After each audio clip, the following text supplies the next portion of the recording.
And you? I'm not gone yet. I got 2 years. You know, actually, I don't need to call you. I'll just talk to your staff. Now that I'm talking to you. I know that. All I want you to do is to know what I'm saying.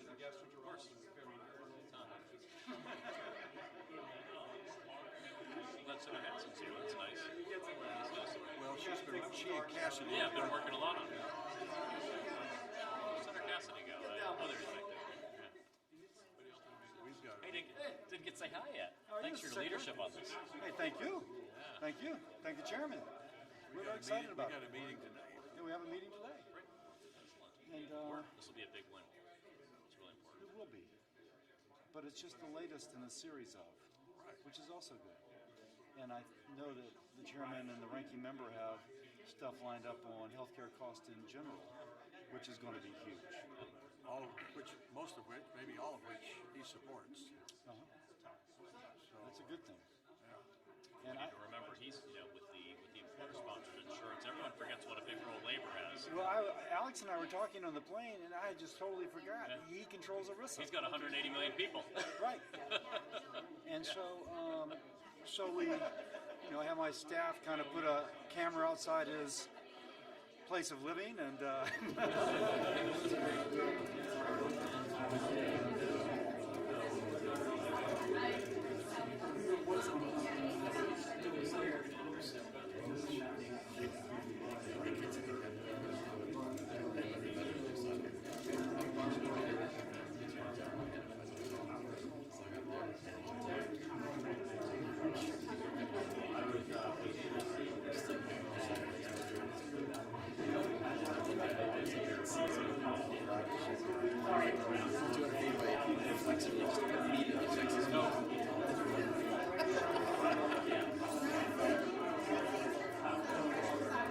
didn't even break his conversation. He's talking to the guy next to him. He looks up, sees me.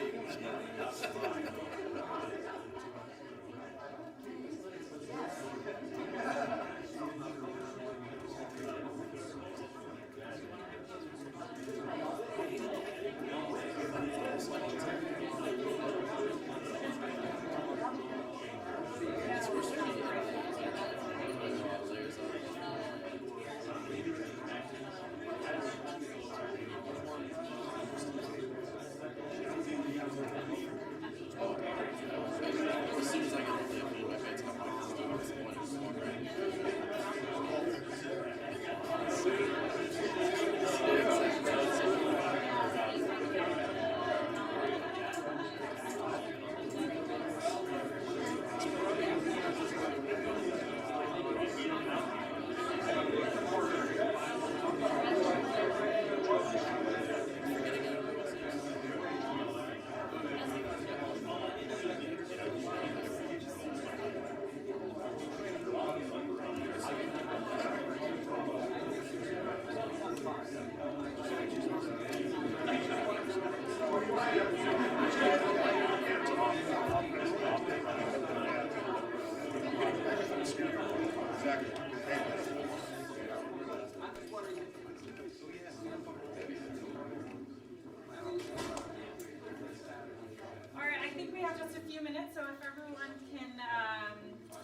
And for the Calvers, Dr. Davis, and McCary, just make sure you guys are ready to pop up and say a few words.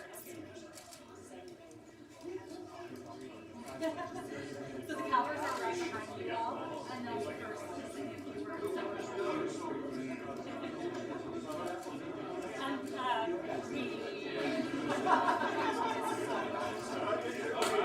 Davis are right behind you all, so they'll be second to speak, so they'll talk to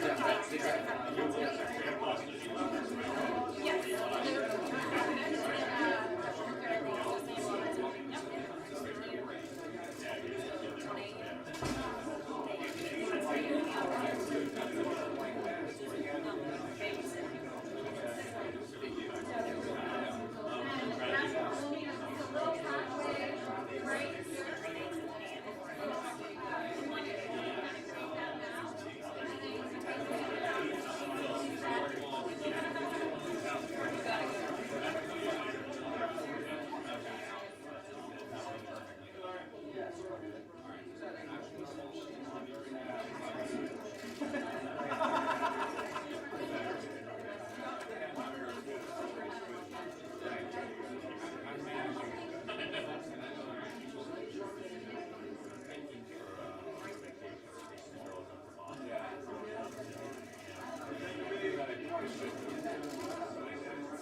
1.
totally will.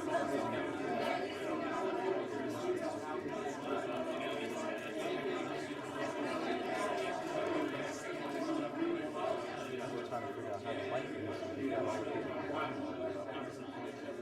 total darkness. Well,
especially on the inside.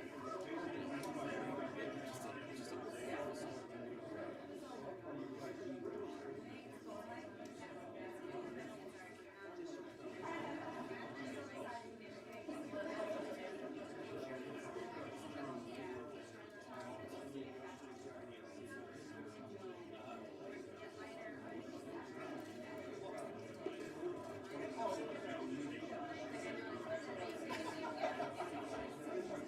wonderful song. Could be a combination.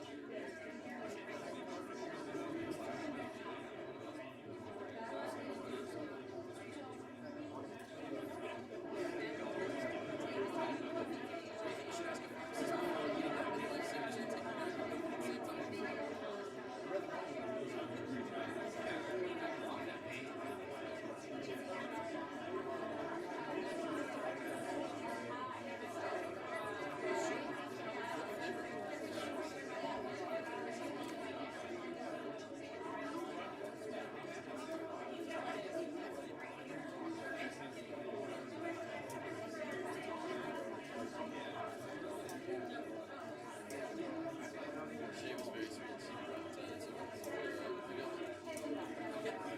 what's still this for you, girl?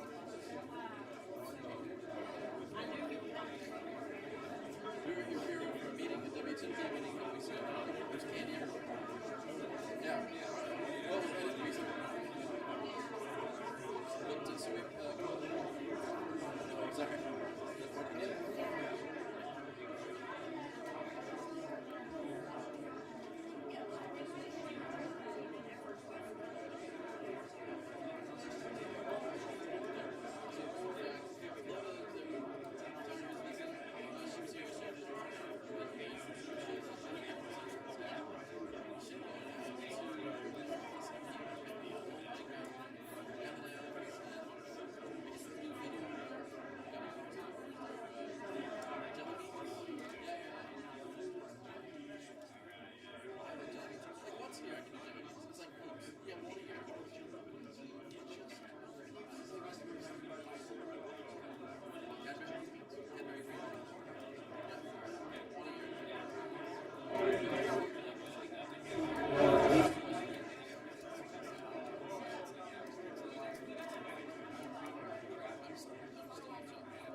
Great job.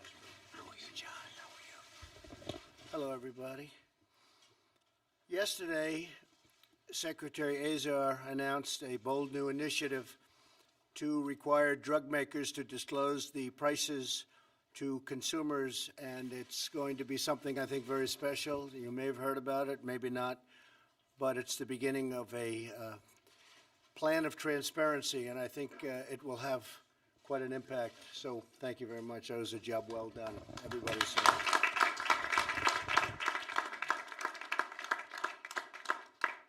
Thank you all for being here as we address one of the biggest concerns Americans have about health care. The Republican Party, I have to say this, is really very much becoming the party of health care. You see what we're doing. We're determined to end surprise medical billing for American patients, and that's happening right now. I want to thank Secretary Acosta, Secretary Azar, and everybody else in the room for joining us. Some people with some incredible stories. Thanks also to Senators Lamar Alexander, Maggie Hassan, Bill Cassidy, John Barrasso, and Representatives Kevin Brady, Devin Nunes, and Greg Walden. Thank you all very much. Thank you.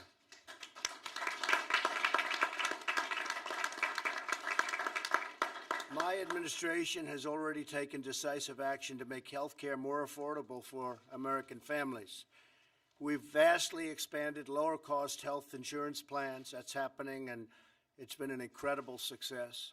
We've begun a bold initiative to reduce the price of prescription drugs, and last year, drug prices saw their first decline in 46 years. First time in 46 years that drug prices have gone down, and now they're going to be going down a long way further, including the fact that we may allow states to buy drugs in other countries if we can buy them for a lesser price, substantially less price.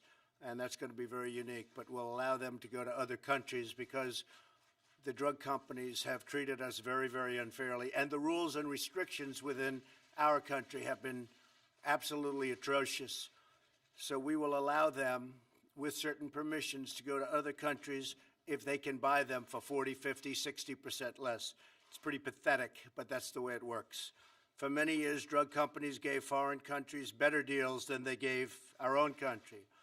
Now we're making sure that our great seniors share in the discounts given to other countries, and we will always protect patients with pre-existing conditions. Very importantly, Republican Party will always protect patients with pre-existing conditions. That's the man right there.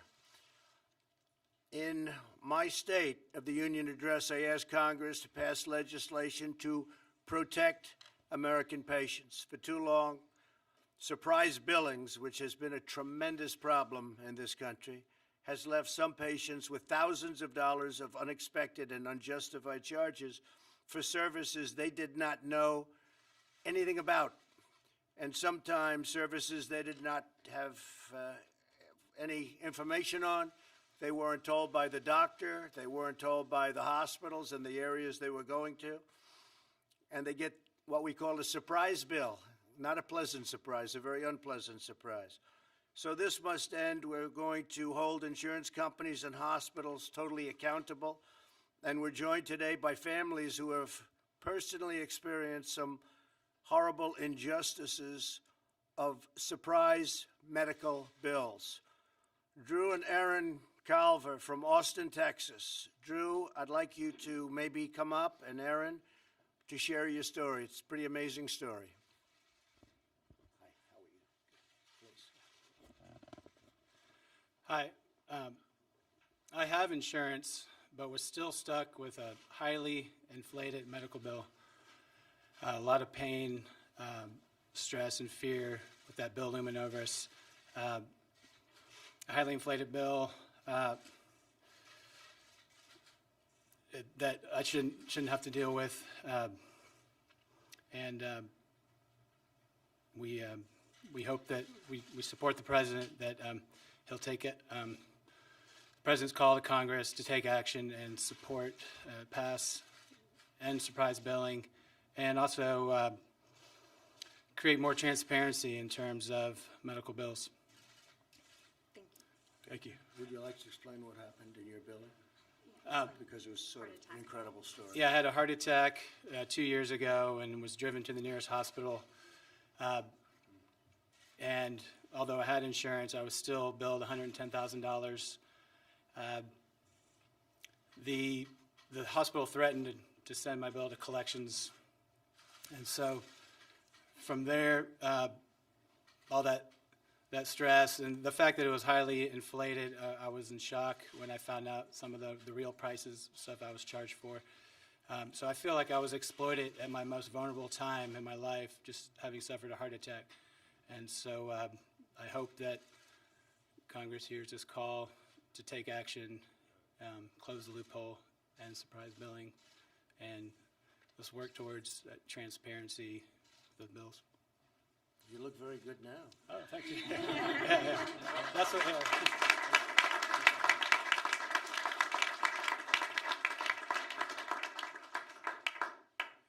So when you got that second bill, you handled it, right? Yeah. The heart was okay. Yeah. Luckily, I made it through. Good. Yeah. Help out. Yeah. Good. We paid it. You don't want to run for president, that I can tell you. You think that's bad. But it is bad, and it's a shame. Also here with us today are Dr. Paul Davis and his daughter Liz from Findlay, Ohio. Dr. Davis and Liz would like to tell you about their story. Hi, Doctor. How are you? Thank you, please.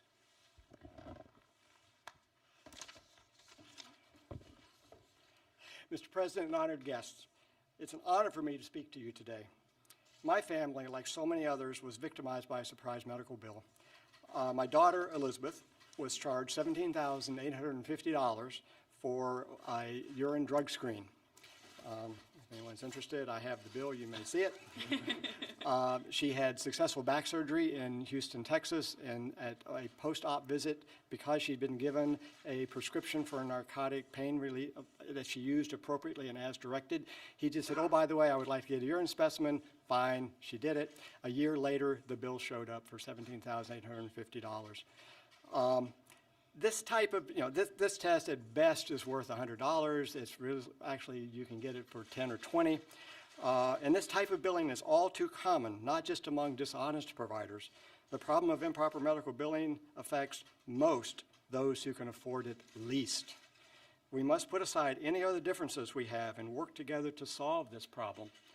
I am very pleased to see this issue being brought to the nation's attention, and I thank you. Thank you, Doctor. I see it. It's true. I sort of wanted to check it myself. It's almost not believable. You look believable, but look but he's right.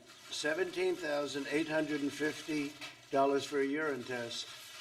Now, the EOB says that they would have paid, if it was in network, $100.92. Wow. Yeah. And that's still an inflated So price. $100 and you paid $17,000. We settled for less, but I won't go how much less, but it's a bizarre story. I'd love to tell you, but I'm told to keep it Well, short. this says it right here.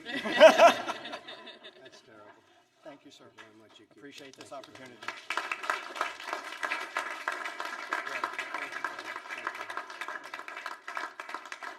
It's a pretty amazing story.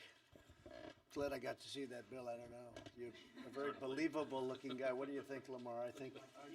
Yeah, check it out. Lamar, check that out, please. That's pretty incredible. But there are many stories like that. I've heard them for years myself, friends where they just come back and they get a bill that they can't understand it. And we're going to be announcing something, I think, over the next 2 weeks that's going to bring transparency to all of it. And I think, in a way, it's going to be as important as a health care bill. It's going to be something really special. We're doing a great health care bill if we get the Republican votes during the election in 2020. But this could be something that will have a tremendous impact, maybe a bigger impact than even a very good health care bill. Maybe even a bigger impact than when we took away the individual mandate from Obamacare. That was a big deal. But the numbers you're talking about through transparency are tremendous. It's the new thing, and we're going to be announcing it, I think, over the next 2 weeks, and it's going to be very comprehensive. We're also joined by Dr. Martin McCary, a top surgeon at Johns Hopkins University, that's a good place, who has studied this issue closely. Dr. McCary, please come up. Thank you. Hi, Doctor. How are you? Great, thank you. Mr. President, thank you for listening to the real healthcare experts who are the patients and the doctors, not just the special interests, so thank you. When someone buys a car, they don't pay for the steering wheel separately from the spark plugs and the conveyor belt, but yet in healthcare, surprise bills and overpriced bills are now commonplace, and they're crushing everyday folks like these patients.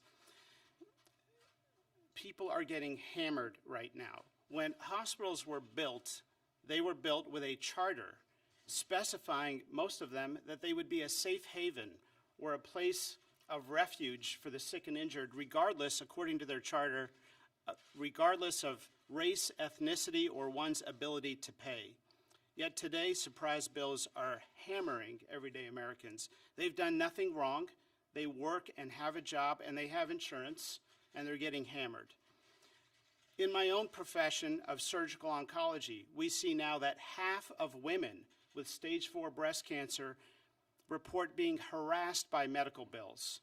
That's a disgrace to my specialty, that's a disgrace to the medical profession, and that's a disgrace to our country.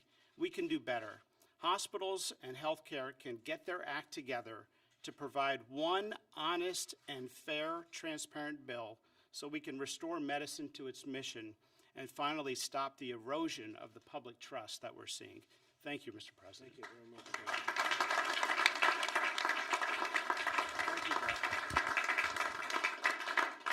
Thank you very much, and I'll go a step further. No American mom or dad should lay awake at night worrying about the hidden fees or shocking, unexpected medical bills to come.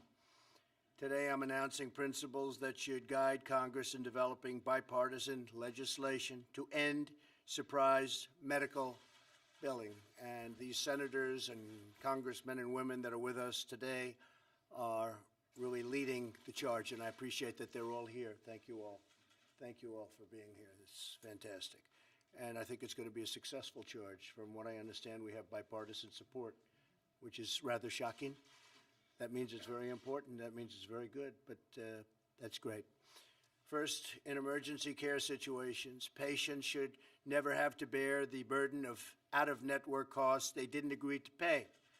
So-called balance billing should be prohibited for emergency care. Pretty simple. Second, when patients receive scheduled non-emergency care, they should be given a clear and honest bill up front.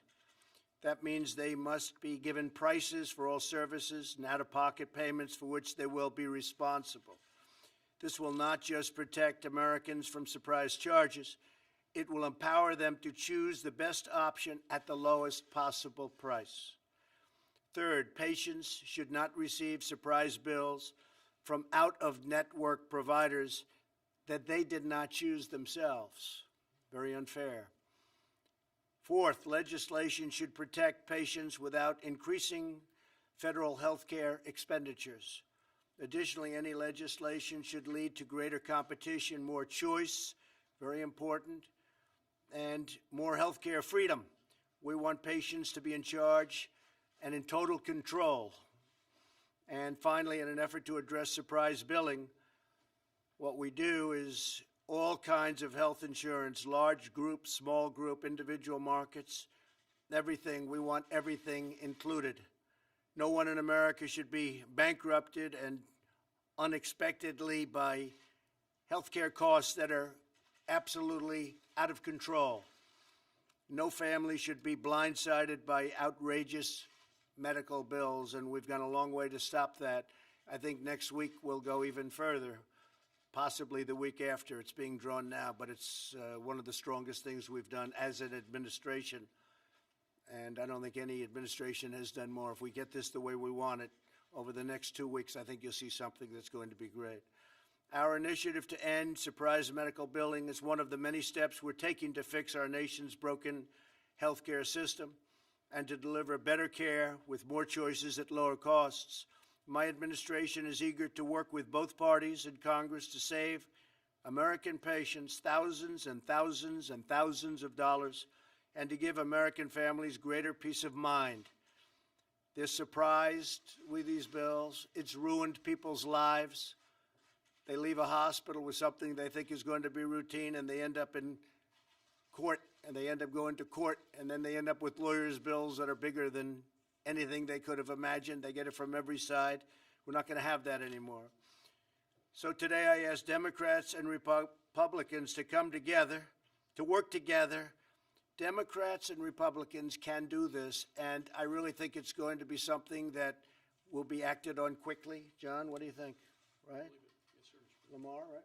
Mr. President, we'll be bringing you a bill, we believe, in July. Great. That'd be fantastic. Bipartisan. That'd be fantastic. We have great support in the White House, and we appreciate it. And I want to thank everybody for being here, and hopefully you won't have any stories like that again, Drew. That was not good. And your story was just terrible. I hope you negotiated it down very, very low. Not as well as I should have. Not that close to the $100, huh? Okay. Well, and thank you very much. I appreciate it very much. Okay? Yes. Yeah. Mr. President, on the North Korea Yeah. missiles, what message do you take from them? Well, we're looking at it very seriously right now. They were smaller missiles, short-range missiles. Nobody's happy about it, but we're taking a good look, and we'll see. We'll see.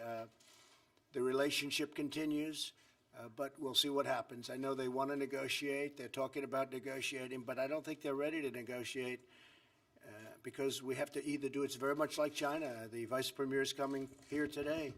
We were getting very close to a deal. Then they started to renegotiate the deal. We can't have that. We can't have that. So our country can take in $120 billion a year in tariffs, paid for mostly by China, by the way, not by us. A lot of people try and steer it in a different direction. It's really paid, ultimately it's paid for largely by China. and businesses will pour back into our country. So instead of making the product, it'll be the old-fashioned way, the way we used to do it. We made our own product.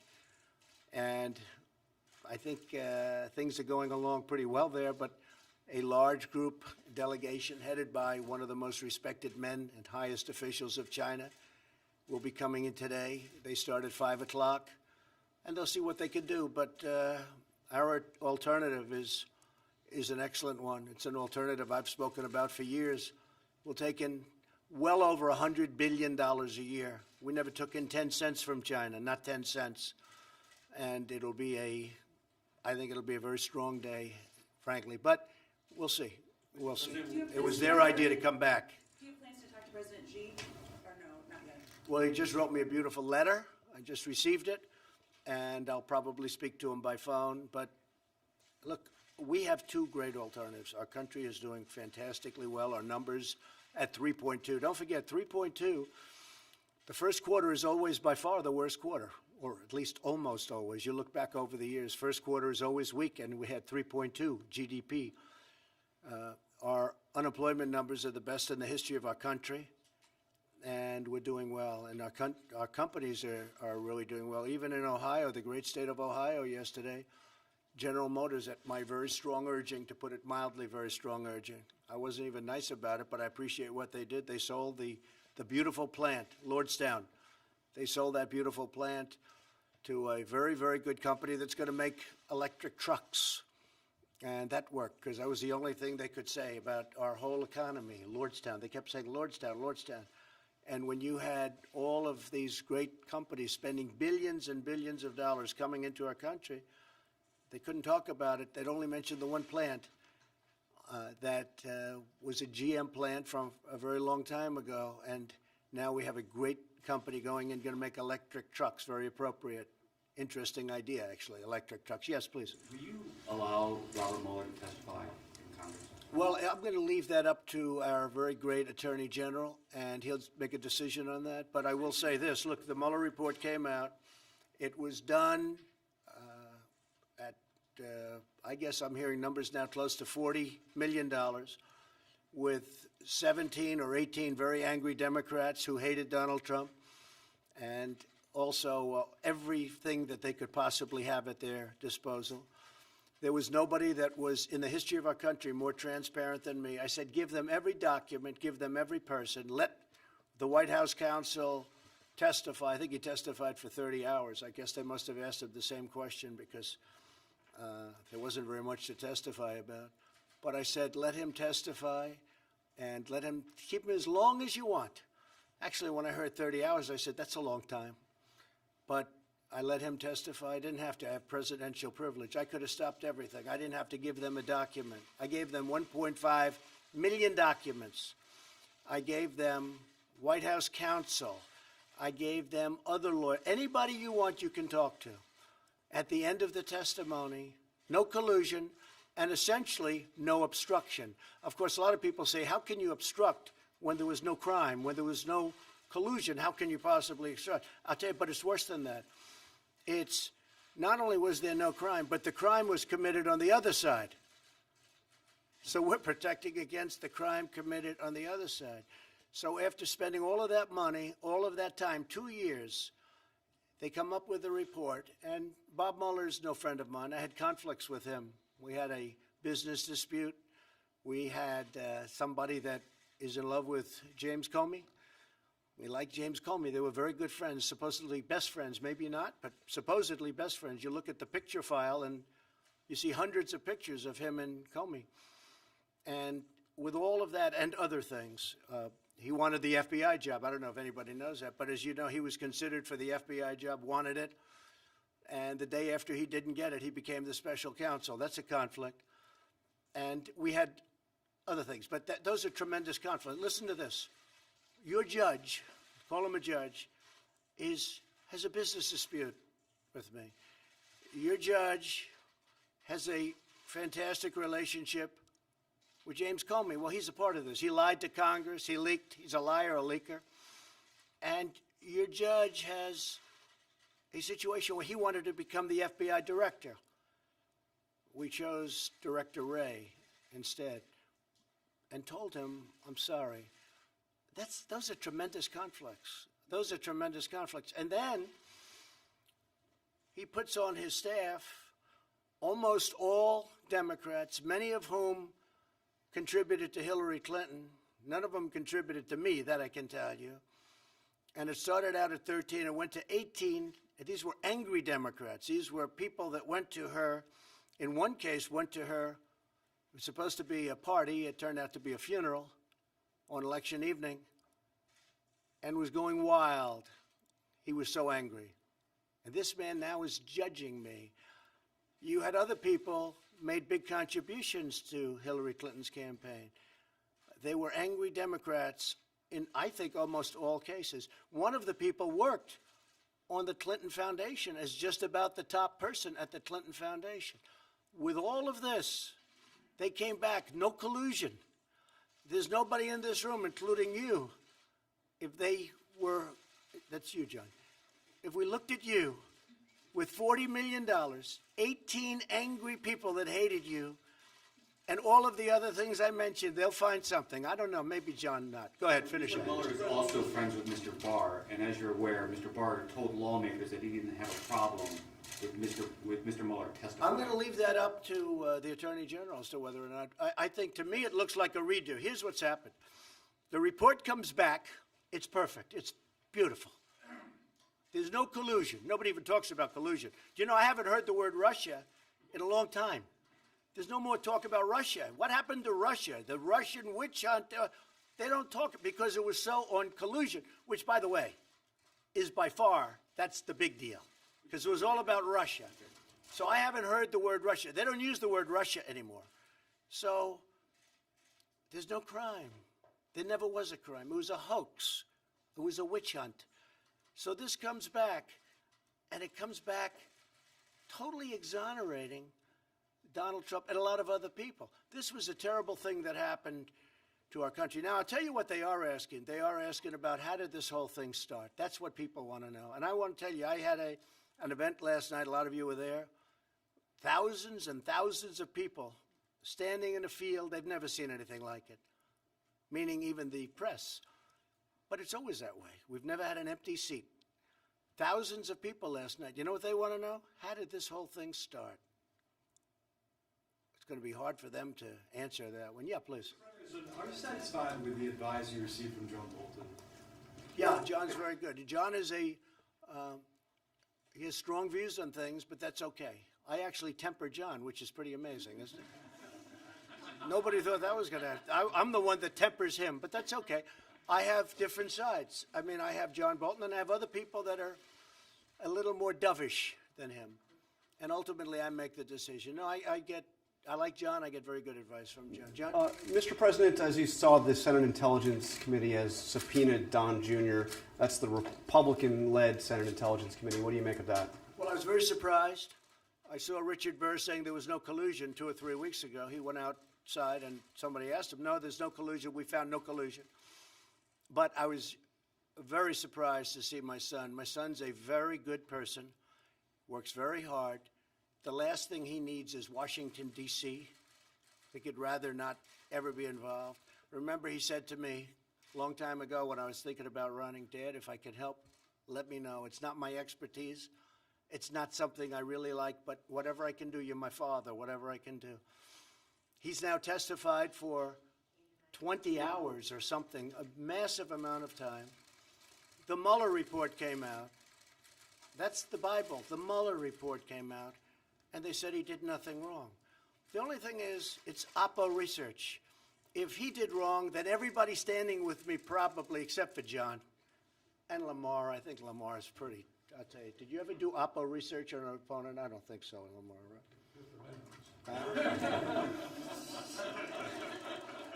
And I know John Barrasso never did opposition research because he's a fine, fine man. But I would say 99% of the rest of the folks. So they didn't, but what they didn't discuss is this woman that came in, who I watched her on the Today Show when it all started. Oh, I'm just an innocent. Well, nobody even knows, although the halls of Congress know her very well because for years she's walked around all over Congress. She came in, And she left, supposedly, GPS Fusion goes and meets for a short period of time with my son and some other people. They talked about a subject as very well, advertised and put out, which is nothing. It was a nothing meeting. In fact, Jared left. He said, get me out of this meeting. This is a waste of time. She then went back to GPS Fusion. They were the ones that wrote the phony dossier. Why was she going to GPS Fusion? Why did she go back?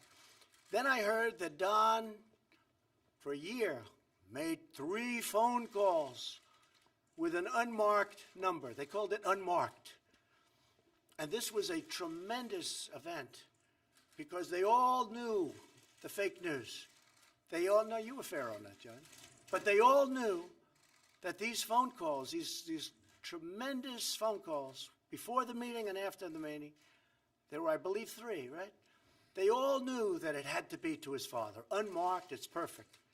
So he reported about the meeting and then reported what happened at the meeting. Except after looking and spending a tremendous amount of time and money, they were able to go back years and find out who made the calls. One was a local real estate developer. The other was a great person from NASCAR. He took 2 of them, and a friend of Don's. This went on for a year and a half. John, you heard all about the phone calls to, obviously, the father, where I never knew about the meeting. But the phone calls to the father turned out not to be the phone calls. My son is a good person. My son testified for hours and hours. My son was totally exonerated by Mueller, who, frankly, does not like Donald Trump, this Donald Trump. And frankly, for my son, after being exonerated, to now get a subpoena to go again and speak again after close to 20 hours of telling everybody that would listen about a nothing meeting, yeah, I'm pretty surprised. Fight that? Should he fight that subpoena? Well, we'll see what happens. I'm just very surprised. I really am by it, yeah. What did Iran do to prompt you to send an aircraft carrier to the region? Well, they were threatening, and we have information. We have information that you don't want to know about. They were very threatening, and we just want to have. We have to have great security for this country and for a lot of other places. Risk of military confrontation, sir? I guess you could say that always, right? Isn't it? I mean, always. I don't want to say no, but hopefully that won't happen. We have one of the most powerful ships in the world that's loaded up, and we don't want to have to do anything. What I'd like to see with Iran, I'd like to see them call me. John Kerry speaks to them a lot. John Kerry tells them not to call. That's a violation of the Logan Act. And frankly, he should be prosecuted on that. But my people don't want to do anything that's, only the Democrats do that kind of stuff, If it were the opposite way, they'd prosecute him under the Logan Act. But John Kerry violated the Logan Act. He's talking to Iran and has many meetings and many phone calls, and he's telling them what to do. That is a total violation of the Logan Act. Because what they should be doing is, their economy is a mess ever since I took away the Iran deal. They have inflation that's the highest number I've ever heard. They're having riots every weekend and during the week even. And what they should be doing is calling me up, sitting down, we can make a deal, a fair deal. We just don't want them to have nuclear weapons, not too much to ask. And we would help put them back into great shape. They're in bad shape right now. I look forward to the day where we can actually help Iran. We're not looking to hurt Iran. I want them to be strong and great and have a great economy. But they're listening to John Kerry, who's violated a very important element of what he's supposed to be doing. He violated the Logan Act, plain and simple. He shouldn't be doing that. But they should call, and if they do, we're open to talk to them. We have no secrets, and they can be very, very strong financially. They have great potential, very much like North Korea.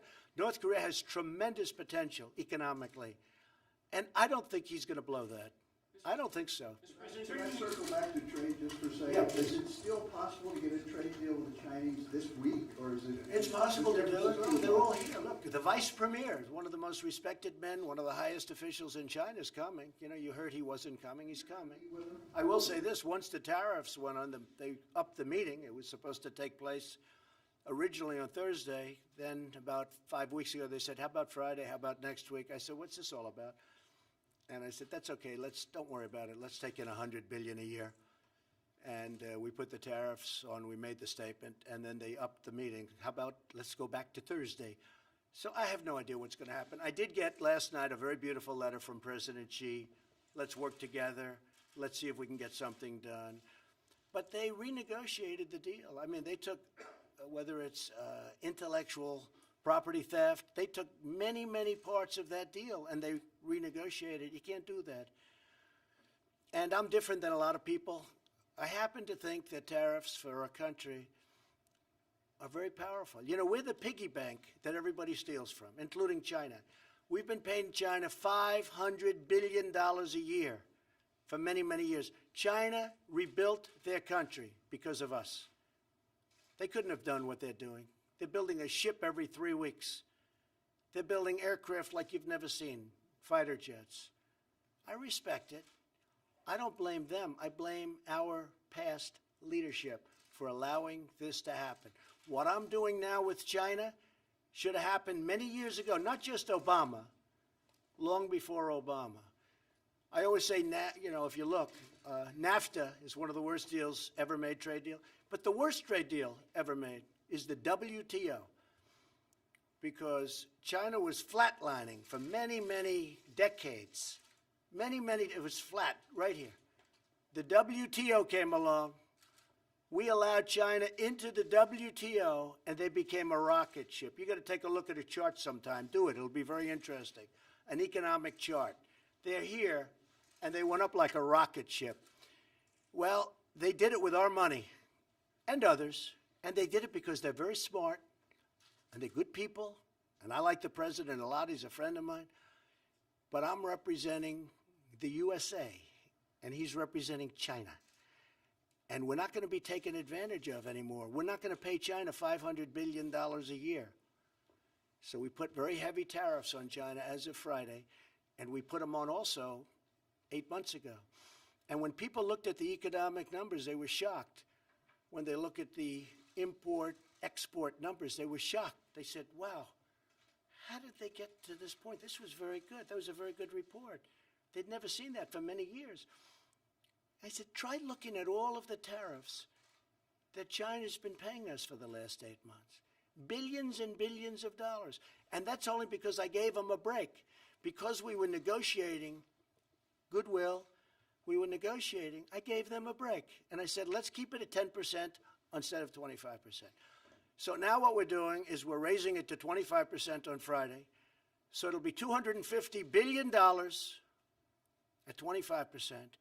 And it'll be $325 billion at 25%, and we're starting that paperwork today. So we'll see. But you know what? As president of our country, we had to do something about it. And as president of our great country, we're going to be taking in more money than we've ever taken in. And all of these countries, many of them have taken advantage of us, including our allies. They've taken advantage of us on trade. They've taken advantage of us on military. We defend all these countries for nothing or for a tiny fraction of what it costs. We take care of NATO. I'm all for NATO. I'm all for NATO. And I think it's just wonderful. But it's different than it was 25 years ago and 40 years ago. And I got NATO to put up an extra $100 billion. Ask Secretary General Stoltenberg. He's like Donald Trump's biggest fan, because spending was going down. The contributions that the 28 countries were making, it was heading like a slope down, like a very steep mountain. And then I came, and it went up like China. It went up like a rocket ship, okay? But I don't like seeing people take advantage. We pay for anywhere from 70 to 100% of NATO. So we protect NATO, we protect European countries, and we protect them, and we protect them beautifully. We're the power. We're the most powerful nation, especially since we've redone our military, redoing and done all of the nuclear. You never want to use it, but you have to have it. But we've spent, and I thank Congress for this, $700 billion and then $16 billion on our military. Our military, when I came to office, was totally depleted. We now have by far the strongest military in the world. But we defend countries. When you look at our budget, so we're at 716 billion, and Russia's at 68 billion. How do you figure that? Because Russia doesn't go around defending every country in the world and not getting paid for it. And you know what? I don't mind not getting paid. If there's a country that's been horribly treated and lots of bad things are happening and they're not a rich country, but when we defend the richest countries in the world and they don't pay us for what we do, and frankly, they go back into closed meetings and they laugh at the stupidity of the United States for doing it. These are countries with nothing but cash. They could very easily, I told the story last night, I picked up $500 million with one phone call to a country, and that's just the beginning. And I've done it with many other countries anyway, but just over the last very short period of time. One phone call that lasted for a period of, I would say, 5 minutes. I picked up $500 million because they said, you're not taking care of us. We're taking care of you, but you're not taking care. It's not fair. So really the word is not fair. NATO doesn't treat us fairly at all, but now they're starting to pay. And if you look at Mr. Stoltenberg, he will tell you he's never seen anything like it. $100 billion, and that's a low number. They're paying $100 billion more. But how do you feel about this? Germany. You're supposed to be paying 2%. Germany's paying 1%. They say 1.3, but call it 1% because it really is closer to 1%. Germany pays to Russia billions of dollars a month for the pipeline. And yet we're supposed to be defending Germany from Russia. So Germany is giving the so-called enemy, I don't call it an enemy, I want to get along with Russia, and I want to get along with China because I'm smart. Stupid people don't want to get along because I'm smart.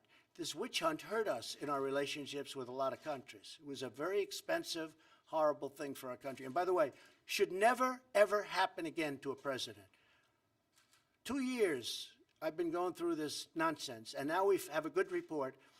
And now guys like Jerry Nadler, who I fought for many years, successfully I might add, back in New York in Manhattan, he was a Manhattan congressman, I beat him all the time. And I come to Washington, and now I have to beat him again. Over nothing, over a hoax. And they know it's a hoax. They're smart. Nadler's a smart guy. Schiff is a smart guy. When Schiff goes to the microphone, he's conning this whole country. And he knows that. And he goes back into a room and he talks to his friends and he laughs because that's the way life is. But our country is doing great. We're going to find out about China tonight. And I think in the end, you're going to be very impressed with the kind of things we're doing. And the reason they were so surprised with the numbers 2-3 weeks ago, not the 3.2 GDP, which everybody was surprised at, but maybe more importantly, export numbers, import numbers, because we have billions of dollars coming to our country that our country never would have seen with a regular president. This should have been done many years ago. And I told President Xi of China, and I tell Abe, who's a good friend of mine, Prime Minister of Japan, doing a great job. I tell him, I tell everybody. I say, I don't blame you. I blame the people that ran the United States, and I blame their trade representatives, and frankly, I blame our presidents because this should have never happened. We've been losing for years close to 800 billion, not million. 800 million's a lot. But we've been losing $800 billion on trade. $800 billion. We're going to stop that. And we've already started. So we have a meeting tonight at 5 o'clock with the top people from China, and we'll let you know what happens. Thank you all very much.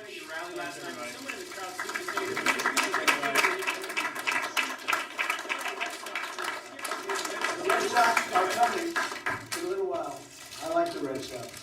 What do you say to those who argue that you're too divisive, and do you worry it's going to hurt your re-election? You know, it's interesting, Puerto Rico, just so you understand, we gave Puerto Rico $91 billion for the hurricane.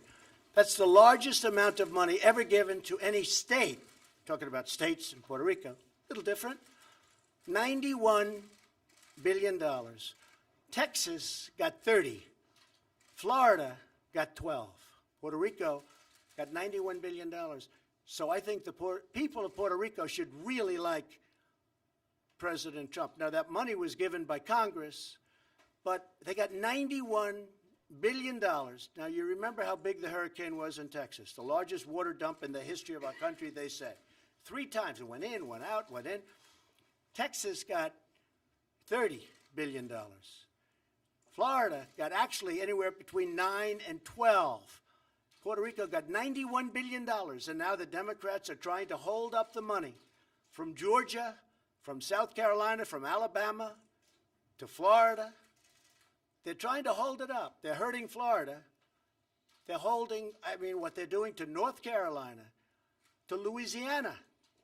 They're trying to hold relief aid because Puerto Rico, which got $91 billion, have to love their president. They want to get Puerto Rico more money. So they're willing to sacrifice Georgia, Alabama, South Carolina, North Carolina, Florida, Louisiana, and other states. The Democrats are doing that. They are very divisive people. Thank you very much. Thank you, President.